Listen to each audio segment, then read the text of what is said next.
جب جنگ احد میں یہ افواہ اڑا دی گئی کہ آقا شہید ہو گئے ہیں تو مدینہ المنورہ میں ایک عورت تک جب یہ خبر پہنچی کہ آقا کو شہید کر دیا گیا ہے، وہ عورت بے چین ہو گئی، بے قرار ہو گئی۔ وہ عورت اپنے گھر سے نکلتی ہے آقا کی تلاش میں، آقا کی خیر و عافیت کی کو معلوم کرنے کے لیے، آقا کا حال جاننے کے لیے اپنے گھر سے باہر نکلتی ہے۔ جب گھر سے باہر نکلتی ہے، چونکہ اس نے سنا تھا کہ آقا کو شہید کر دیا گیا ہے، جب گھر سے باہر جاتی ہے تو کچھ صحابہ کرام علیہم رضوان جو جنگ احد سے واپس لوٹ رہے ہوتے ہیں ان کو دیکھتی ہے، پوچھتی ہے میرے آقا کا کیا حال ہے، میرے آقا کیسے ہیں، میرے محبوب کیسے ہیں۔ میں نے حدیث پڑھی تھی نا، لا یؤمن احدکم حتی اکون احب الیہ من والدہ وولدہ والناس اجمعین۔ اس وقت تک انسان مومن ہو ہی نہیں سکتا جب تک وہ آقا سے ایسا پیار نہ کر لے جو پیار والدین کے پیار سے زیادہ ہو، جو پیار دولت کے پیار سے زیادہ ہو، جو پیار اولاد کے پیار سے زیادہ ہو۔ انسان مومن بنتا ہی اسی وقت ہے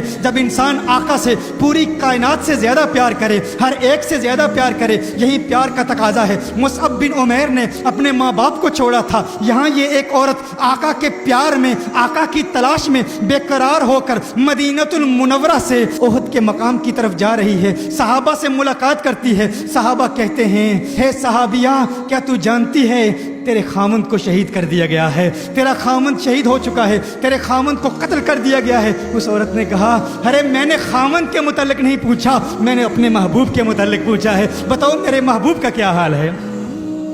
میری بہنیں غور کریں، اب سوچیں، اس عورت کے مزاج کو سمجھیں، اس کی سوچ کو سمجھیں۔ اگر آپ کے خامند کو شہید کر دیا جائے ہمارا حال کیا ہوتا ہے؟ اگر ہمارا کوئی اپنا شہید ہو جائے، اپنا قتل ہو جائے، اپنے کسی محبوب کا انتقال ہو جائے، کسی پیارے کا انتقال ہو جائے تو ہم آقا کے پیار کو بھول جاتے ہیں، آقا کی محبت کو بھول جاتے ہیں۔ اپنے کسی رشتہ دار کا جنازہ اٹھایا جائے تو نماز بھول جاتے ہیں، عبادت بھول جاتے ہیں۔ کوئی جرت نہیں کرتا کہ فلاں صاحب کو نماز کی طرف راغب کیا جائے۔ وہ کہے گا ارے عقل کے اندھے تجھے پتہ نہیں ماتم کا گھر ہے، یہاں فوتگی ہو گئی ہے، پریشانی کا وقت ہے، تکلیف کا وقت ہے، ارے ان کے لیے اتنی بڑی مشکل کا وقت ہے، انہیں اس وقت نماز کی یاد نہ دلا۔ نماز کی یاد دلانے والا داعی اور مبلغ بھی جب نماز کی طرف راغب کرنے کی کوشش کرتا ہے تو ہچکچاہٹ محسوس کرتا ہے، ڈر محسوس کرتا ہے، گویا کہ اسے یہ خوف لاحق ہوتا ہے اگر نماز کی طرف راغب کیا تو گھر والے کہیں گے موت واقع ہو گئی ہے تو عبادت یاد کرا رہا ہے، موت واقع ہو گئی ہے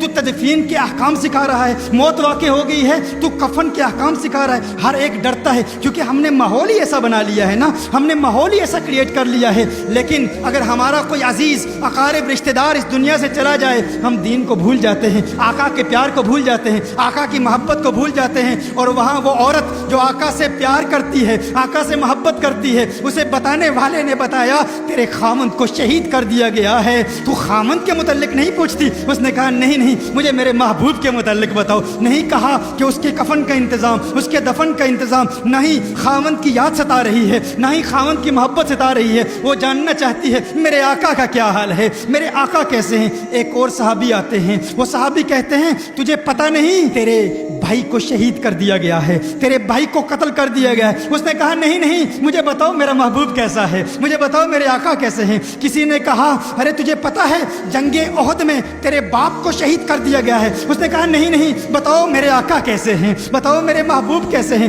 پھر کسی صحابی نے بتایا کونین کے والی صلی اللہ علیہ وسلم الحمدللہ خیر و عافیت سے ہیں۔ جب آقا کی خیر کا علم ہوا تو پھر بھی نہیں کہا کہ اب مجھے میرے خامن کی لاش کی طرف لے جاؤ، خامن کے جنازے کا اہتمام کرنا ہے، اپنے بھائی کے جنازے کا اہتمام کرنا ہے، اپنے باپ کے جنازے کا اہتمام کرنا ہے۔ کہا نہیں نہیں آقا خیر سے ہیں، آقا عافیت سے ہیں، مجھے آقا کی بارگاہ میں لے جاؤ، کیونکہ مجھے سکون اسی صورت میں ملے گا جب میری پیاسی آنکھیں آقا کے چہرہ والضحیٰ کو دیکھیں گی۔ آقا کی بارگاہ میں جاتی ہے، آقا کے ایسی چہرے کو دیکھتی ہے اور پھر کہتی ہے یا رسول اللہ آپ کی عافیت اور خیر کے بعد اب ہر مصیبت ہے چہے، اب کسی مصیبت کا غم نہیں، آپ خیریت سے ہیں، اب کوئی غم نہیں، کوئی ڈر نہیں، کوئی خوف نہیں۔